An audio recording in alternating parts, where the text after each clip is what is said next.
Está reaberta a sessão. Ministro Celso de Mello. Com sustentação oral. Extradição 890, requerente Governo de Portugal e extraditando José de Almeida Magalhães. Com a palavra, Vossa Excelência.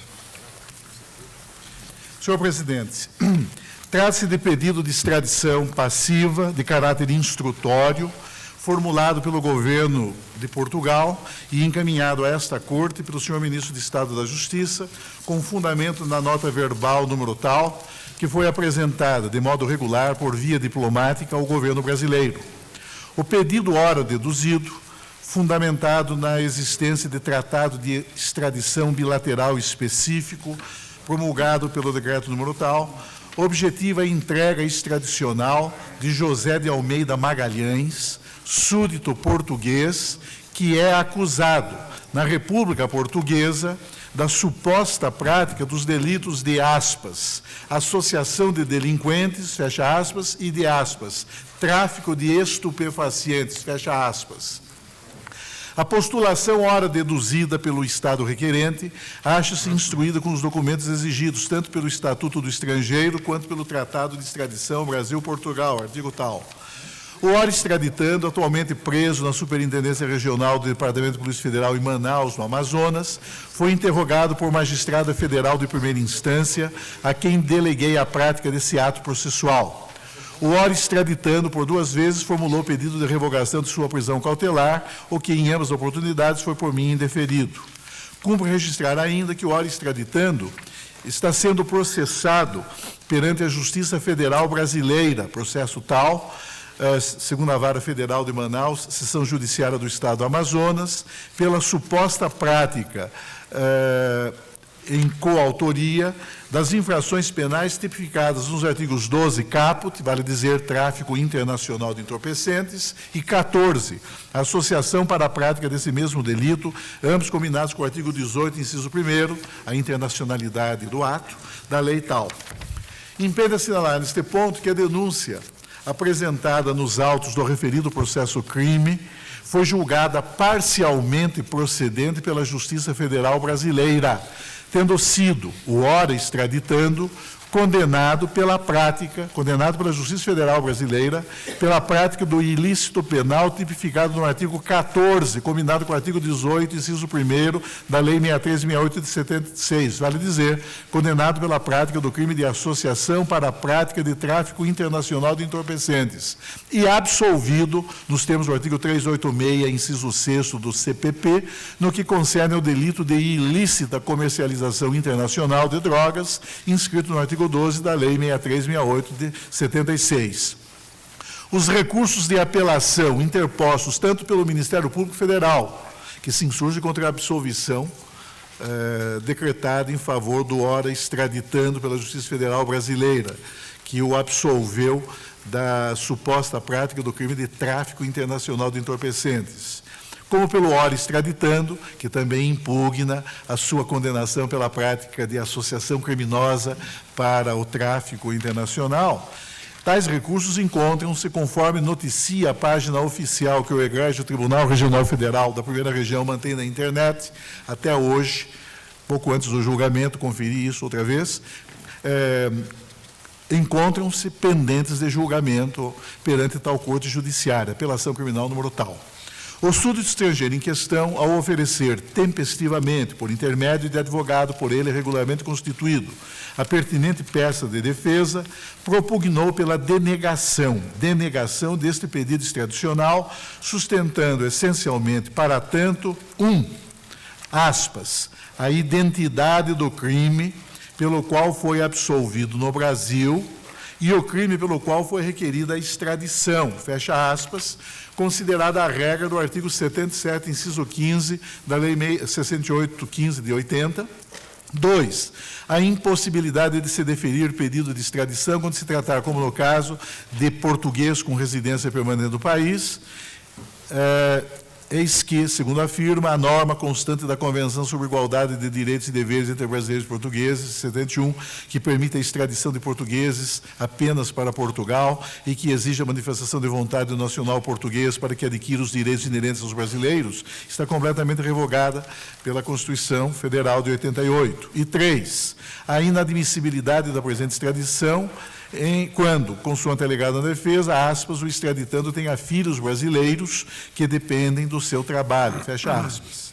Cabe destacar neste ponto, ante a sua indiscutível relevância, o tópico da defesa do extraditando, em que este sustenta a inadmissibilidade do pedido extradicional por serem idênticos os fatos motivadores, tanto dessa extradição passiva, quanto do processo penal que, instaurado no Brasil, culminou na condenação do súdito estrangeiro em questão pelo crime de associação para a prática de tráfico internacional de substâncias entorpecentes. Verbes, transcrevo no ponto esse tópico constante da defesa do extraditando. Verbes, conforme se vê dos documentos que junta, o crime que o governo de Portugal imputa a ver o extraditando José de Almeida Magalhães praticado e pelo qual quer que eu mesmo responda perante o Estado português, é o mesmo crime pelo qual José de Almeida Magalhães foi absolvido em parte pela Justiça Federal da República Federativa do Brasil. Vejam-se os termos da denúncia apresentada pelo MP Federal em tal data, firmada pelo Procurador da República, Dr. Wallace de Oliveira Bastos, que relata os mesmos fatos que fundamentam o pedido de extradição feito pelo governo português. Extrai-se dessa forma, dos termos do processo a que o extraditando responde no Brasil, que a acusação é a mesma, os acusados são os mesmos, os fatos e as datas também são coincidentes. Patente assim que o crime pelo qual o governo português requer a extradição é o mesmo crime pelo qual o extraditando foi absolvido em parte. Absolvido em parte porque na outra parte foi condenado pela Justiça Federal em Manaus, Amazonas, fecha aspas. A douta Procuradoria-Geral da República, em parecer da lavra do eminente Procurador-Geral da República, Dr. Cláudio Fonteles, opinou pelo deferimento deste pedido de extradição em parecer assim emendado, verbes, pedido extradicional que merece deferimento. O tipo penal de ação múltipla, tal sucede com o tráfico de drogas, enseja a dupla persecução em estados soberanos diversos, desde que bem caracterizada. Tal sucede no caso examinado, a autonomia sequencial das condutas assumidas que, por tal razão, acontecem em territórios jurisdicionais diversos, considerações e precedentes, fecha aspas. Em momento posterior, a douta Procuradoria-Geral da República solicitou fossem desconsiderados os itens, números 17 e 18 de seu parecer, mantendo, no entanto, o seu anterior pronunciamento no sentido da concessão, sem ressalvas, da presente extradição, por persistir no entendimento de que não há identidade substancial entre os fatos delituosos subjacentes a este pedido extradicional e aos crimes ensejadores do processo penal condenatório instaurado perante a Justiça Federal Brasileira. É o relatório, senhor presidente. Falará pelo extraditando a doutora Thaís Saf Carneiro.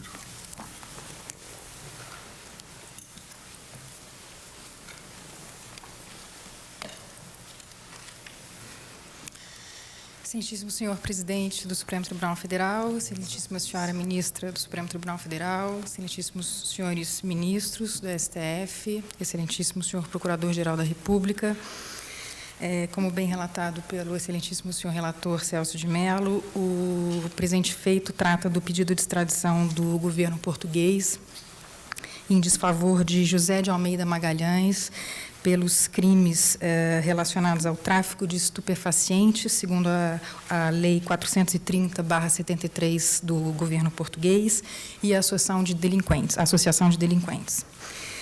Entretanto, o que se verifica no caso em comento, na espécie?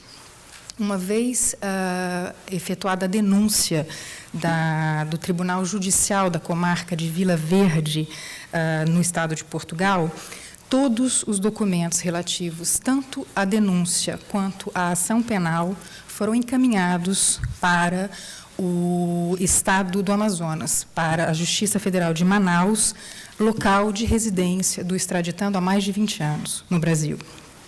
Dessa feita, o Ministério Público Federal do Amazonas apensou a sua denúncia todos esses documentos relacionados na denúncia portuguesa, de forma que tanto os termos da denúncia brasileira, do Ministério Público do Amazonas, quanto os termos da denúncia da comarca, do Tribunal Judicial da Comarca de Vila Verde, são absolutamente idênticos.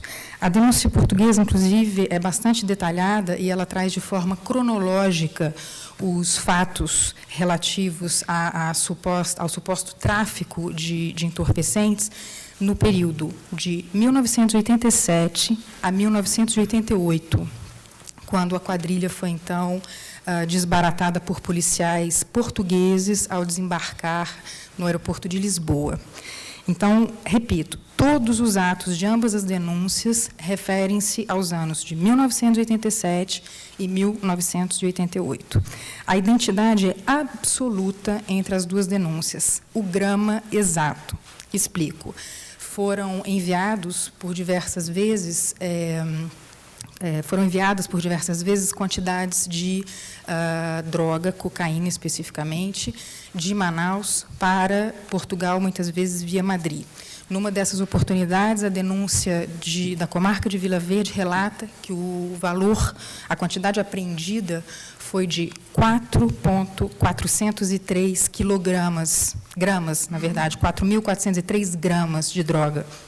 Essa mesma quantidade, absolutamente exata, no grama, foi relatada na denúncia do Ministério Público do Amazonas. Os coautores relacionados na denúncia portuguesa, Serafim, Marley, Carlos Bezerra, todos são os coautores relacionados na denúncia da comarca de Vila Verde. Na última apreensão, por exemplo, realizada em 14 de março de 1988, quando o senhor Carlos Bezerra foi apreendido no aeroporto de Lisboa com um caixote que continha cristais, louças, etc., e no qual a droga era camuflada, os 8,800 e algumas gramas relacionados na denúncia de Vila Verde são exatamente o mesmo peso indicado na denúncia do Ministério Público Federal de Manaus. Se fosse possível lançar um desafio a quem quer que seja, eu lançaria em relação aos 6 volumes dos autos, pois neles não existe uma única linha indicativa de fatos cometidos em período posterior a 1988. A esse respeito, eu peço vênia para transcrever rapidamente fatos da denúncia que corroboram que toda a documentação do processo português foi utilizado no processo brasileiro. A denúncia do Ministério Público diz às folhas tais que os fatos narrados assentam-se em declarações prestadas perante as autoridades policiais portuguesas por todos os coautores já recolhidos à prisão em Portugal, estando nesses autos, nos autos do Estado do Amazonas, no volume em apenso, xerocópia do inteiro teor do processo de número 179/88, que tramita pelo Tribunal Judicial da Comarca de Vila Verde, Portugal, contendo declarações prestadas pelos órgãos denunciados e demais envolvidos. Continua o Ministério Público em seu memorial. Em detalhes, a denúncia formalizada perante a Justiça de Portugal, as folhas 567 e 574, corrobora a denúncia formalizada nestes autos, as folhas 2/9, no concorrente ao tráfico de cocaína, que se iniciou no Brasil e alcançou o solo português. Esclarece o Ministério Público Federal que, na realidade, pouco teve para demonstrar a título de provas dos fatos narrados na denúncia, em consideração ao fato de que todo o conteúdo acusatório contido na denúncia de folhas 2/9 já se encontrava comprovado nos autos do apenso aos autos da presente ação criminal. Fecho aspas. Isso, declaração do Ministério Público em seu memorial, de folhas 982, 983 e 984. O que acontece? Por um equívoco, o parecer ministerial interpreta a denúncia do governo português, retirando-a de seu contexto. A denúncia portuguesa apresenta os fatos em ordem absolutamente cronológica, iniciando-se em agosto ou em setembro de 1987 e encerrando seu relato em 14 de março de 1988. Ora, em um certo momento, após inúmeras menções ao ano de 1987, nos meses de setembro, outubro, novembro, etc., a denúncia portuguesa usa a expressão em 28 de setembro desse ano, obviamente inserido no contexto do ano, já indicado ao leitor 2 páginas antes, as folhas 16. O parecer ministerial, ao interpretar a expressão esse ano, vincula a data de oferecimento da denúncia, que só veio a acontecer, a denúncia portuguesa, que só veio a acontecer em 1989. Provocado nesse sentido, o Ministério Público, então, no parecer original, mantém, se tratarem de dados, de fatos diversos, aqueles constantes da denúncia da comarca de Vila Verde e aqueles presentes na denúncia do Ministério Público Federal do Amazonas. Provocado quanto a essa interpretação do termo nesse ano, o parecer do doutor procurador, então, pugna pela retirada dos tópicos 17 e 18 de seu parecer, que, na verdade, são a peça de sustentação da teoria fatos diversos entre os dois processos. Ou seja, fatos diversos não há. Foram os mesmos fatos, e por esses fatos, o extraditando José de Almeida Magalhães foi parcialmente condenado e parcialmente absolvido em relação a uma das acusações. Vale ressaltar que, nos 15 anos que decorreram do oferecimento da denúncia da comarca de Vila Verde e da apresentação pelo governo de Portugal do atual pedido de extradição, as autoridades competentes brasileiras abriram inquérito policial, apresentaram denúncia, instaurou-se uma ação criminal, foi julgado em primeira instância, o extraditando foi julgado em primeira instância e, atualmente, está pendente de apelação, na verdade, está pendente de julgamento as 2 apelações, como disse o ministro relator, tanto por parte do extraditando em relação ao que ele foi condenado, e a apelação do Ministério Público quanto àquilo que ele foi absolvido. Por esses motivos, e não apenas pelo que está claramente disposto na Lei dos Estrangeiros, no Estatuto dos Estrangeiros, no artigo 77, inciso 5º, mas também pelo próprio tratado internacional assinado entre Brasil e Portugal, é que não se pode, no artigo 5º, é que não se pode permitir seja ultimada a dita extradição, sob pena de se rasgar, na verdade, 15 anos de processo em trâmite na Justiça brasileira. E seria também dar guarida à utilização do bis in idem, né? Porque o processo brasileiro já instaurado com sentença condenatória, ainda que não houvesse a sentença condenatória, já vedaria por si só o deferimento do atual pedido de extradição, em acolhimento, inclusive, à teoria do duplo risco. Não seria razoável alguém fosse julgado no Estado brasileiro por certos fatos e depois entregue para ser rejulgado por esses mesmos fatos por um Estado requerente. Por esses fatos, por essas razões, por tudo quanto foi exposto, é que se requer o indeferimento da presente extradição com a concessão do alvará de soltura para o extraditando, já que, por outra razão, ele não se encontra preso. Muito obrigada. Então, a palavra, excelência. Senhor presidente, eu fiz distribuir a Vossa Excelência e aos eminentes juízes desta Corte cópia do relatório e do voto que preparei para esse julgamento.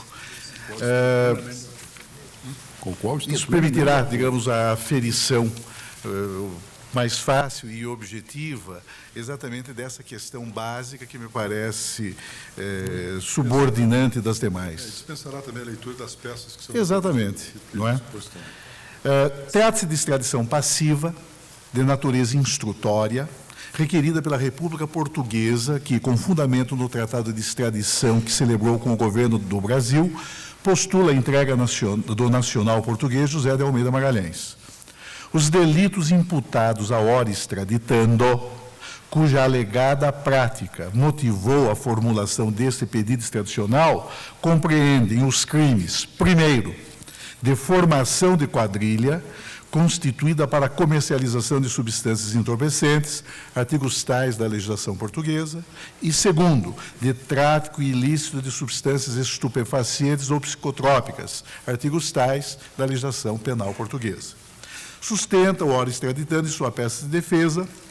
São 3 os fundamentos, mas o principal deles, e é aquele ao qual vou me dedicar, mas sustenta, em síntese, a incidência ao caso do óbice, a que se refere a nome inscrito no artigo 77, inciso 5º da Lei 6.815 de 80, e que encontra também correspondência no artigo 5º, parágrafo 1º, letra C do Tratado de Extradição Brasil-Portugal, eis que, segundo alega, os fatos ensejadores da presente extradição passiva são os mesmos que motivaram a instauração, perante a Justiça Federal Brasileira, da concedente ação penal, e também deduz outros fundamentos em apoio à sua defesa.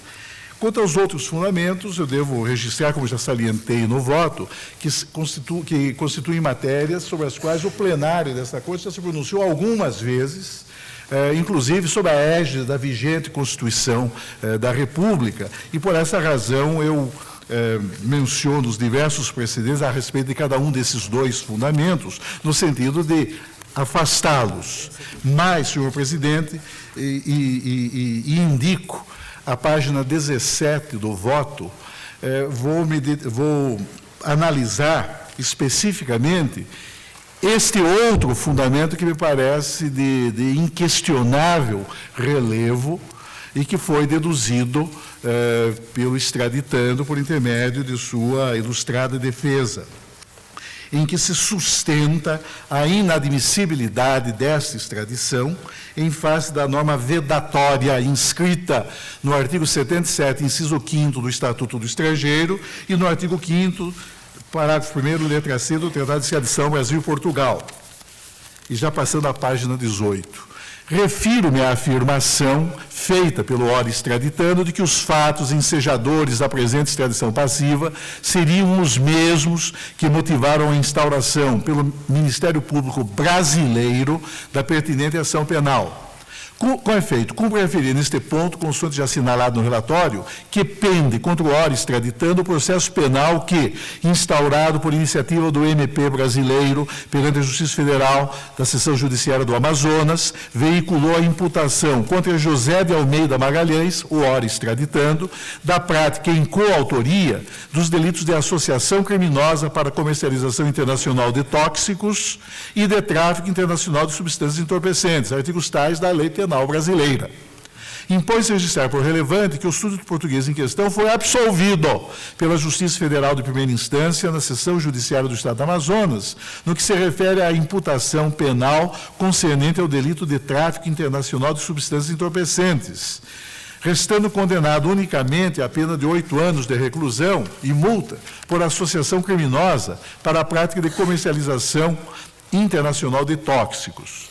A absolvição do ora extraditando, no que concerne ao crime de tráfico internacional de drogas, fundou-se na ausência de provas necessárias à condenação do réu, considerando-se para esse efeito, segundo o curso da sentença brasileira, aspas, que inexistem, fecha aspas, nos autos da ação penal, aspas, laudos periciais e exame de substância entorpecente. Cabe destacar que a sentença penal brasileira, em referência, sofreu a dupla interposição de recursos, por parte do MP e por parte do próprio extraditando. E, no momento, ambos os recursos pendem de apreciação, na data de hoje, inclusive, pendem de apreciação pelo egrégio TRF da primeira região.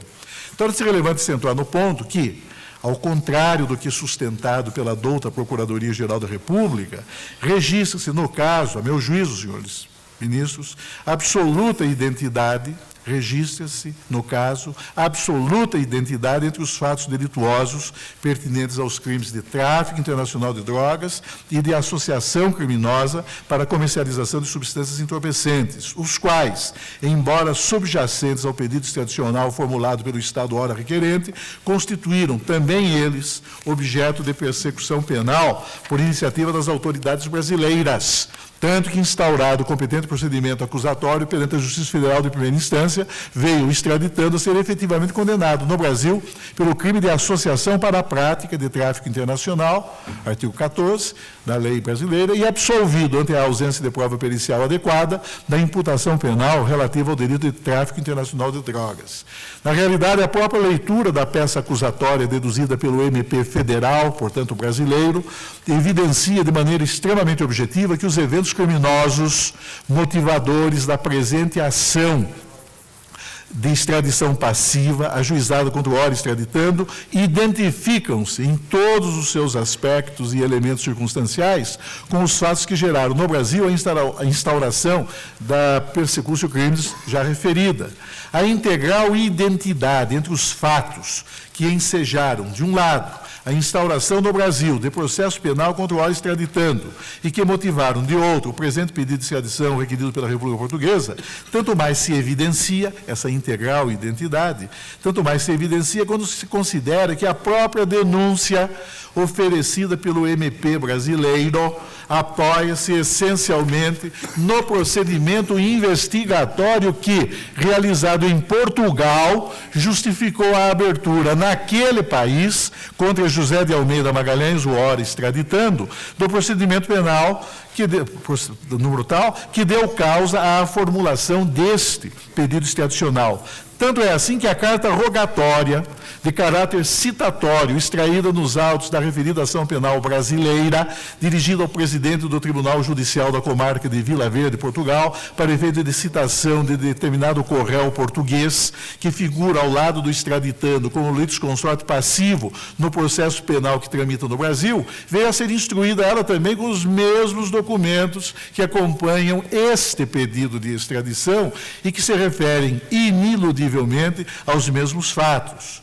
Na realidade, essa circunstância, que põe em destaque a identidade substancial entre os fatos pertinentes ao processo penal brasileiro e aqueles referentes a este processo extradicional, já foi registrado nos próprios autos da ação penal brasileira, quando o defensor dativo, antes da constituição de novo defensor técnico, quando o defensor dativo, nomeado em favor de um dos réus portugueses, este já condenado pela Justiça do Estado requerente, postulou que se diligenciasse, aspas, junto ao Tribunal de Vila Verde, Portugal, o período de tempo que a acusada já cumpriu, do total de 8 anos a que foi condenada, fecha aspas, ante o fato de o artigo 8º do Código Penal mandar atenuar ou abater da pena imposta no Brasil, quando cumprida a pena no estrangeiro pelo mesmo crime.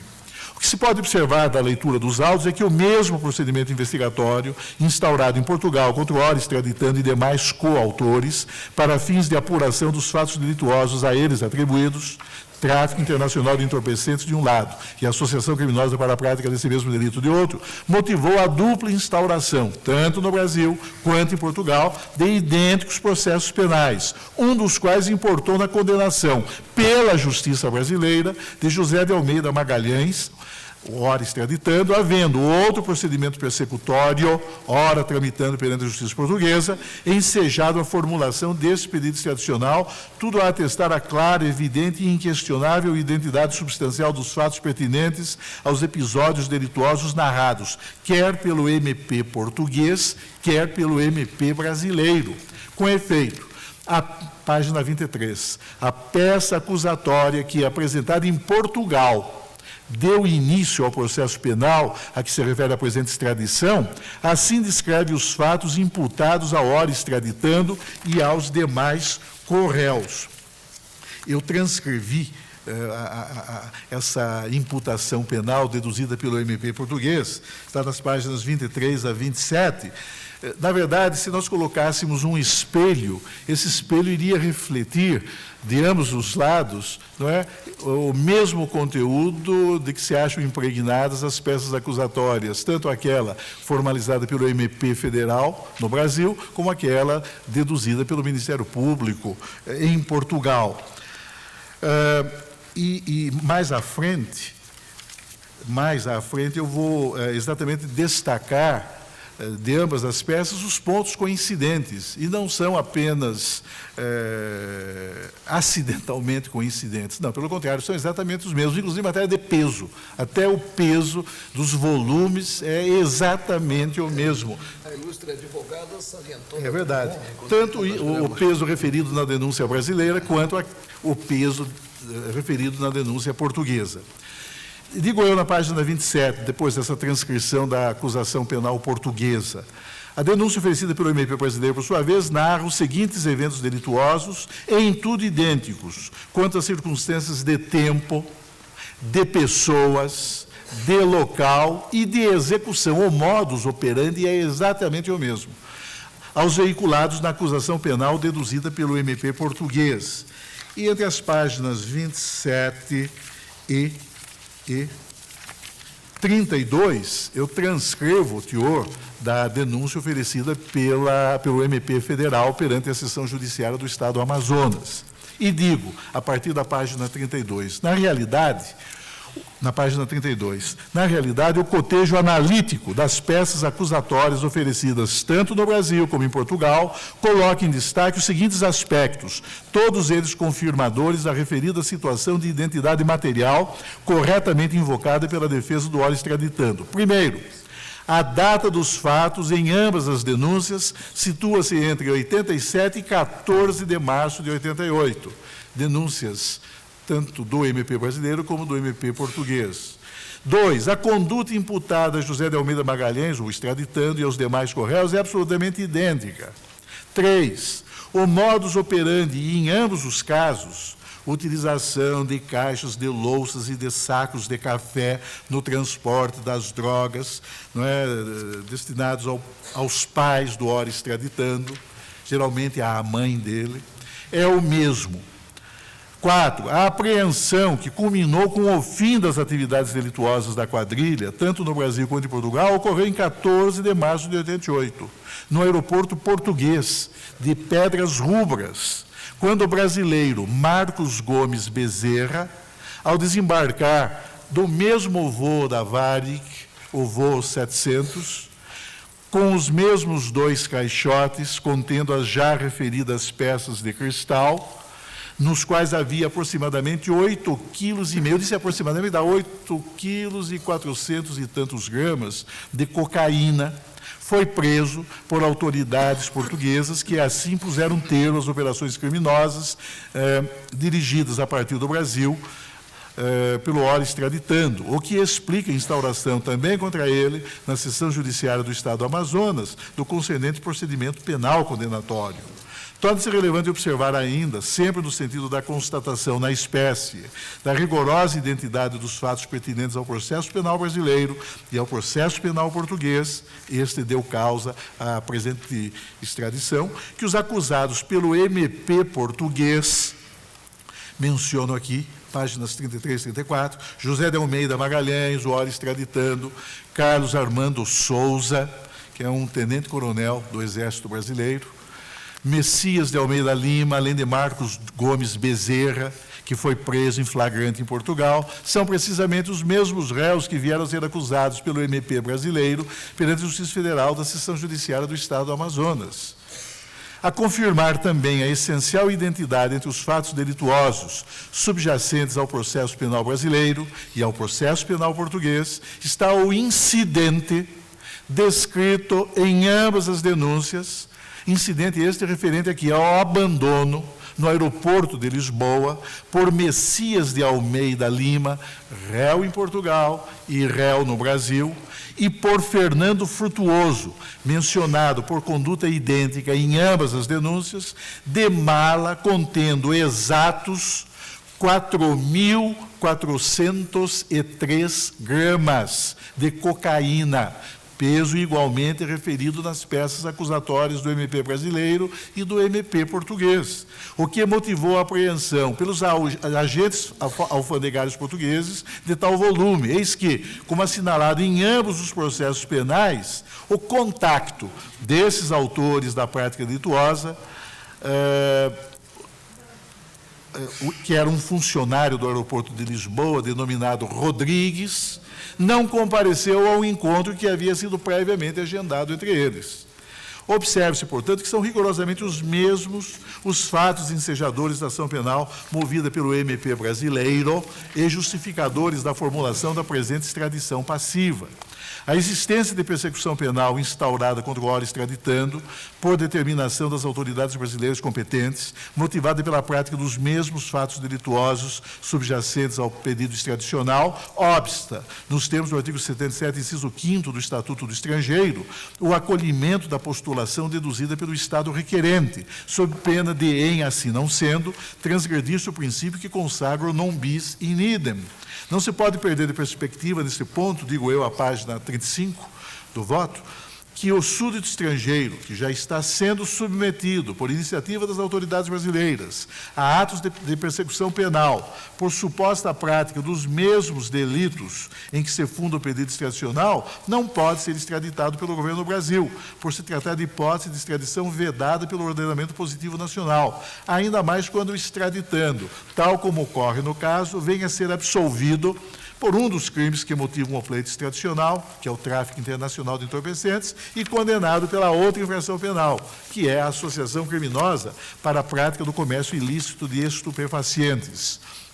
Como se sabe, o ordenamento doméstico brasileiro prescreve que não se concederá a extradição quando o extraditando estiver a responder a processo ou já houver sido condenado ou absolvido no Brasil pelo mesmo fato em que se fundar o pedido. Artigo 77, inciso 5º do Estatuto do Estrangeiro. Essa mesma restrição que legitima a recusa pelo Brasil da postulação extradicional, quando se achar, como no caso, aspas, pendente procedimento criminal nos tribunais da parte requerida pelos fatos que fundamentam o pedido de extradição, fecha aspas, são expressões do acordo de extradição Brasil-Portugal, decorre de expressa cláusula convencional inscrita no artigo 5º, parágrafo 1º, letra C, do próprio Tratado de Extradição Brasil-Portugal. O Estado brasileiro, pois, sofre substancial limitação em seu poder de extraditar quando, presente o contexto ora em exame, o extraditando vem a beneficiar-se em nosso país de absolvição penal de um lado e a sofrer condenação criminal de outro, ambas referentes aos mesmos fatos que justificaram a formulação do pedido extradicional. A ratio subjacente ao preceito normativo constante do Estatuto Estrangeiro acha-se bem realçado pelo magistério da doutrina, que assinala a proibição do inciso 5º visa evitar o bis in idem, ou seja, visa evitar que o indivíduo seja punido duas vezes pelo mesmo crime. Esse entendimento, que se reflete na obra de autorizados doutrinadores, funda-se ainda na circunstância de que, sendo a extradição um instituto de cooperação internacional na repressão à criminalidade comum, nada pode autorizar a entrega da pessoa reclamada a outro Estado, se já foi ela absolvida e ou condenada, como na espécie, pelas autoridades judiciárias brasileiras. Ninguém pode expor-se, em tema de liberdade individual, à situação de duplo risco. Essa é a razão pela qual a existência de situação configuradora do double jeopardy atua como insuperável causa obstativa do atendimento do pedido extradicional. A cláusula inscrita na legislação doméstica brasileira constitui uma clássica norma de garantia que tem por objetivo conferir efetividade ao postulado que veda o bis in idem. Daí a sua ampla disseminação em diversos instrumentos normativos identificáveis no plano da legislação internacional comparada, notadamente a Convenção Europeia sobre Extradição, subscrita pela República Portuguesa, cujo artigo 9º, parágrafo 2º, letra A, na redação dada pelo primeiro protocolo adicional, prescreve que decisões penais absolutórias, mesmo aquelas proferidas por autoridades judiciárias vinculadas a um terceiro Estado, e aqui não se trata de terceiro Estado, é o próprio Estado requerente, impedem a concessão da extradição se esta, requerida pelo Estado interessado a outra soberania estrangeira, tiver por fundamento o mesmo fato que ensejou a absolvição criminal. É certo que o Brasil julgou, ora extraditando, na espécie em exame, pelos mesmos fatos que motivam esse pedido. Mais do que isso, a competência jurisdicional do Estado brasileiro tem, no caso, por fundamento, o princípio da territorialidade. Eis que os fatos delituosos atribuídos à ora extraditando, porque cometidos em nosso país, transgrediram frontalmente a legislação penal do Brasil, circunstância essa que legitimou plenamente a instauração, por iniciativa do MP Federal, da concernente persecutio criminis requerida contra José de Almeida Magalhães, pessoa ora reclamada pela República Portuguesa. A entrega extradicional de José de Almeida Magalhães, caso efetivada, importaria em negar-lhe um direito essencial que lhe é reconhecido pelo ordenamento doméstico brasileiro e pela Convenção Europeia sobre Extradição, cujas cláusulas tutelares proíbem que se conceda a extradição se a pessoa reclamada, tal como no caso ocorre, já houver sido julgada por autoridade judiciária competente do Estado requerido, o Brasil na espécie, pelos ilícitos penais resultantes dos mesmos fatos que motivaram o pedido extradicional. E foi, senhor presidente, foi, senhores ministros, precisamente o que se verificou no caso, ora em análise.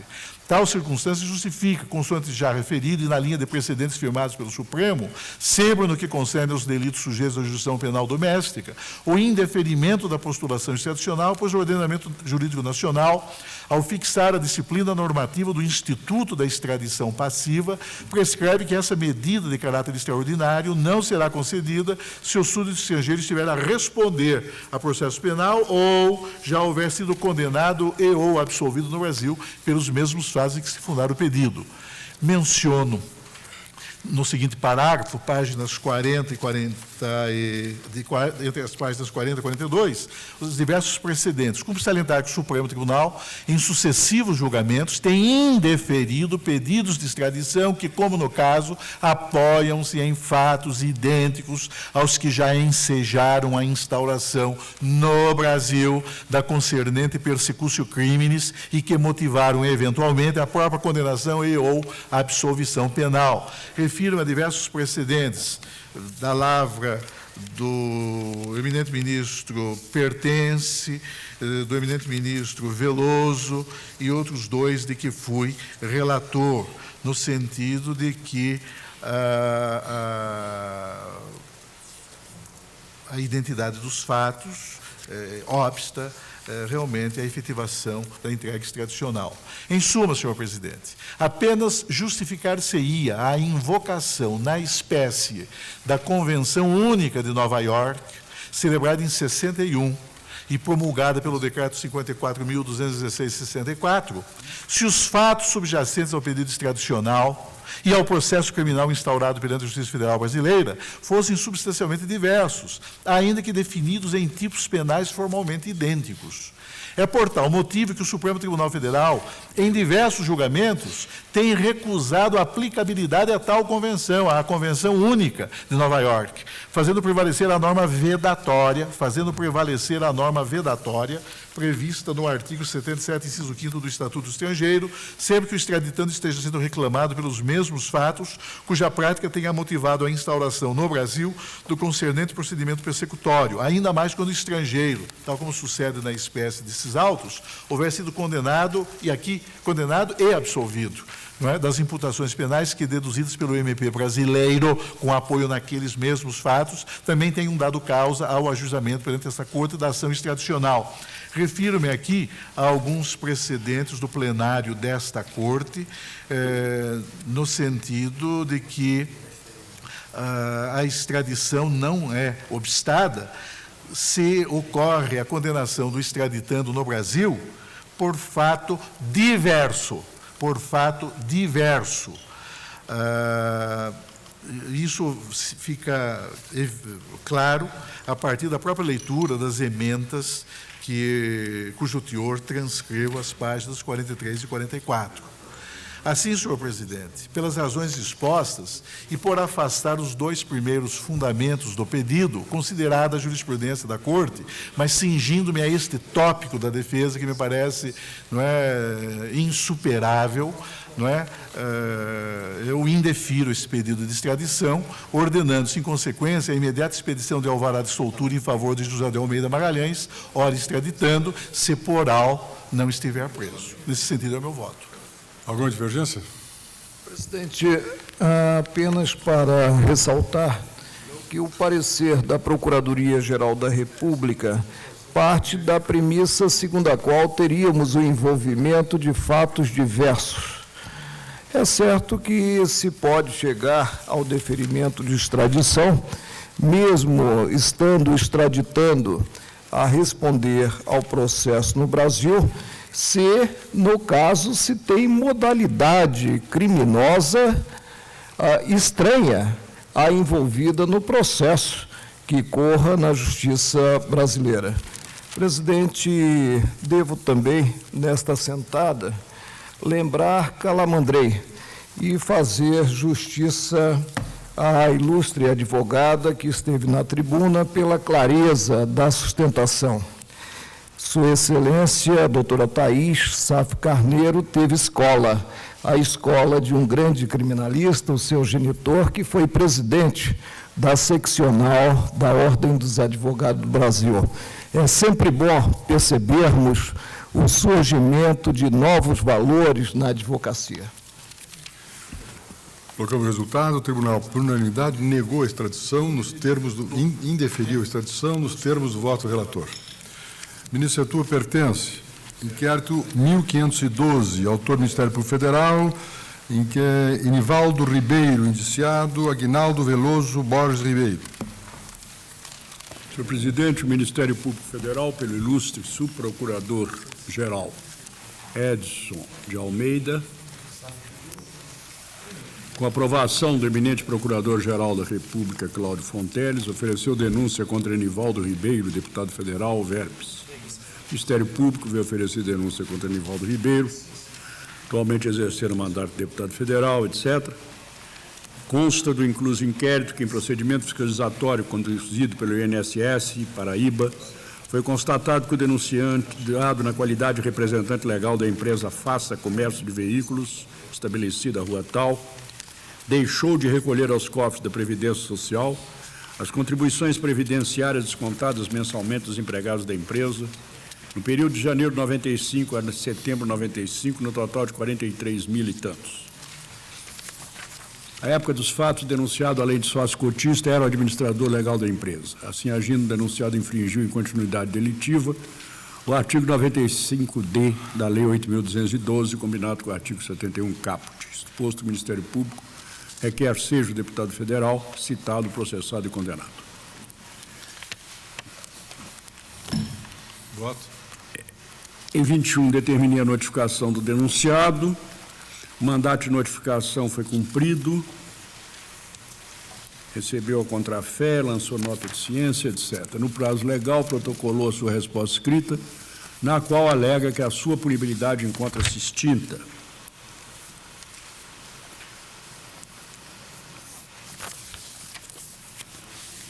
Enquanto, seja pelo decurso lapso temporal entre o suposto fato e o oferecimento da denúncia e seu efetivo recebimento, seja por força que dispõe o artigo 11 da Lei 9639. Quanto à extinção da punibilidade pela prescrição da ação penal, aduz que depreende-se dos autos de investigação que o suposto ilícito, constante da apropriação indébita de valores da Previdência Social, teriam sido deduzidos salários de ex-funcionários da empresa, qual o depoente participara, não teriam sido repassados. O fato remonta aos idos de janeiro de 95 a setembro de 95, consoante o teor da denúncia. A denúncia foi ofertada em 7 de agosto de 2003, portanto, mais de 2 anos após a ocorrência do suposto fato, de modo que, ainda que se admitisse a materialização do delito, a prescrição punitiva já está configurada. Invoca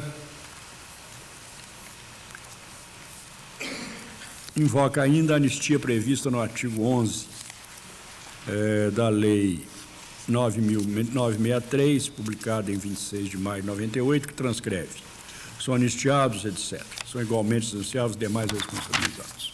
Além disso, alega que a falta de recolhimento não decorreu de má-fé ou de ganância da empresa, mas sim da absoluta falta de recursos. Tanto é verdade que a empresa encerrou suas atividades desde 95. Não obstante, salários e verbas trabalhistas de seus empregados foram integralmente quitados, o que também é prova de boa-fé. É o relatório.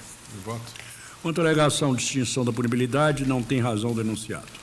A denúncia imputa-lhe a prática do delito previsto no artigo 95-D. Não constitui crime deixar de recolher, na época própria, contribuição ou outra importância devida à Seguridade Social. No caso dos crimes caracterizados nas alíneas D, E e F, a pena será a da Lei 7492, que prevê sanção de 2 a 6 anos de prisão. No caso do delito imputado ao paciente, teria sido praticado de forma continuada no período de janeiro de 95 a 9 de 95. Dessa data até o oferecimento da denúncia, decorreu tempo inferior a 12 anos.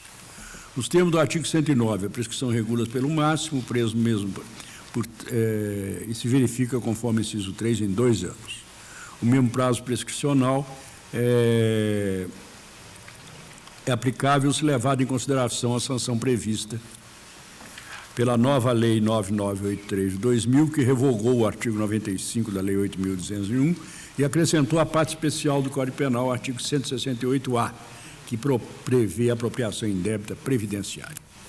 O artigo 95 da Lei 8.012, reclusão de 2 a 5 anos, portanto, também 12 anos. Também não tem razão o denunciado quando invoca o benefício da anistia previsto no artigo 11, parágrafo único da Lei 9639. O plenário desta Corte, ao julgar em 4 de janeiro de 98 os habeas corpus 77.739, Nery, e 77.724, Marco Aurélio, declarou a inconstitucionalidade do parágrafo único do artigo 11 de sua publicação, explicitando que a declaração tem efeitos ex nunc. Transcrevo a ementa do ministro Nery. É aquele caso conhecido em que se inseriu uma extensão da anistia que não fora votada pela Câmara, pelo Senado Federal. Então, eu creio que mais de inconstitucionalidade é um caso de inexistência da lei. Firmou-se, de outro lado, o entendimento de que a limitação da anistia concedida pelo artigo 11 da mencionada lei aos agentes políticos não contraria o princípio constitucional da isonomia. Cito os acórdons. Primeira turma reafirmou recentemente a orientação do tribunal, acordo em que fui, transcrevo a emenda. No mais, a denúncia tem o respaldo suficiente dos elementos informativos que a instruem. A alegação de ausência de dolo, nos termos em que formulada, não se comporta nesse juízo de delibação da viabilidade da ação penal. De tudo, recebo a denúncia. Alguma divergência? O Tribunal, por unanimidade, recebeu a denúncia nos termos do voto relator. Ainda nos pertence, inquérito 1915, autor Ministério Público, indiciado Tarso Fernando Herst Genro. 1915. O Ministério Público Federal, pelo ilustre Procurador-Geral da República, de então, Geraldo Brindeiro, oficiou. Trata-se de notícia crimes apresentada por João Carlos Cavalheiro Néder, o vereador de Porto Alegre, face dos ex-prefeitos Tarso Genro e Raul Ponte, sendo que hoje o primeiro ocupa o cargo de secretário nacional de Desenvolvimento Econômico e Social, imputando-os a prática de crimes de responsabilidade previstos no Decreto-Lei 201 de 67, na Lei Orgânica Municipal. Assevera o noticiante que o município de Porto Alegre, no exercício financeiro 96 a 2000, apresentou índices de investimento na manutenção e desenvolvimento do ensino inferiores a 30%, que contraria, pois, os ditames das normas financeiras municipais. A notícia crimes foi inicialmente endereçada ao Ministério Público do Estado do Rio Grande do Sul, porém, vislumbrando o fórum Nactraciones do Colégio do Supremo Tribunal para processar e julgar eventual crime cometido pelo noticiado, houve por bem o meritíssimo juízo de remeter os autos a este Celso Pretório. Distribuído, de saída, cumpre reconhecer a competência. O cargo de secretário nacional de Desenvolvimento Econômico e Social, ora ocupado, foi previsto e regulado pela medida provisória 103, de 1º de janeiro, que dispõe sobre a organização da presidência dos ministérios, especificamente sobre o cargo. Assim prevê o diploma legal, artigo 38, são criados cargos de natureza especial,